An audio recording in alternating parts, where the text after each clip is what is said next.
namhlanje sinomjida la umvumi, so he's going to introduce himself. Angeke ngisho okuningi ngaye, asizwe ke. Ya gama lami nginguDr Samuel wakasibanyoni, umdosi phambili wesichema iSinethemba.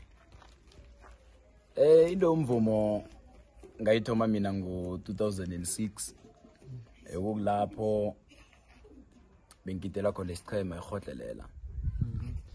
Kwathi ngomnyaka ka-2011 ngathoma ngavusa isichema iSinethemba. Kanti ke ngaphambi kobana fika umnyaka ka-2011 ngathoma ngagidela isichema nase bathi yingudana ze-Afrika, sidoswa ngumdosi phambili wesichema empeperembe u-Alfred Umhlonitshwa wesikhosana, onguproducer we-Jasco Records.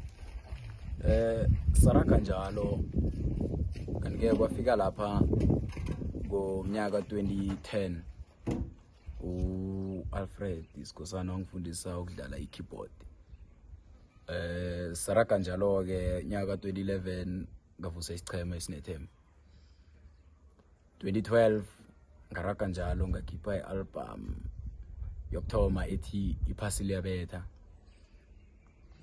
Saraka njalo yaraga yona i-album, kanti-ke lapho bekunobudisi ngombana enkundleni zokuthintana engikhuluma ngayo social media bengingakabi ukuthi kuthi si-advertise ngisho ukuzikhangisa ngendlela le esikhona ukuzikhangisa ngayo amalanga la, bekusesebudisana ngombana insetshenziswa besikhakabi ukuba nazo. Kodwa nakhona yaraga besigijima ngama-CD sagijima besibuye ngaleso sikhathi. 2018 sabuya sakhipha i-album nasiya ethi Mhloniphe. Yaraga kuhle nayo, kokulapho-ke sathoma khona sithola imidlalo engikhuluma ngamagigi.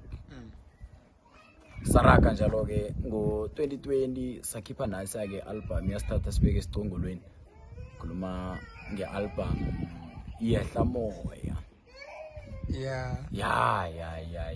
Yehla Moya yasithatha sibeke esicongolweni.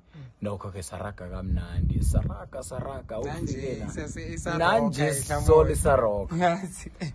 Vane bathi batsho yingoma ekuthiwa engeze zachwaba. Nasikhuluma isiNdebele. Mina ngilindebele bakwethu, ngisazi ukubuya nokuhlala isiNdebele. Bathi engeze zachwaba, ngiyo-ke ingoma yeSinethemba le ethi Yehla Moya.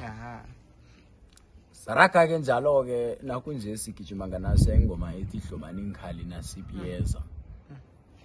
Bayizwile abaningi nofana engakathomi ukudlala emarhatshweni, yeyona siyisubmithile emarhatshweni eminingi, kodwa nisengakathomi ukudlala ngombana namhlanje niyazi umusic umvumo so ukhamba ngepolitika, kusalandelwa ubumnandi bomusic, sekulandelwa ukuthi wena ungubani ukuze umusic wakho ukwazi ukudlalwa. So thina sanandaba nalokho, siyazi bona sinabalandeli bethu abathembekileko abazosilandela, sithatha umusic wethu siwufaka ku social media, balandeli bethu bayakhona ukusilandela. Sanandaba ukuthi sivele TV or senzani, bakhona abalandeli bethu abasaziko abasithandayo.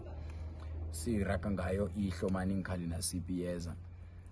Sinabo-ke la kuSinethemba umuntu ongidlalela i-lead guitar ngumagaya Sibanyoni, umfowethu. Umuntu ongidlalela i-keyboard uQolani ngumfowethu naye. Mina-ke ngidlala i-bass guitar. Kube lichudo lokho begodu kube isifusiso kimi lokho, bona ngikhona ukudlala nabantu bekhaya inliliswa ngombana ama-artist amaningi nofana khe ngithi abavuma abaningi badosa budisi ekutheni bakhona ukudlala ama-live performance. Abantu abadlala nabo ama-instrument nofana inliliswa ufumaniseka bona bakude, ekugcineni kwelanga bangakhona ukuthi badlale i-live performance. So-ke engiyo-ke mina into engithokozise ekhulu leyo.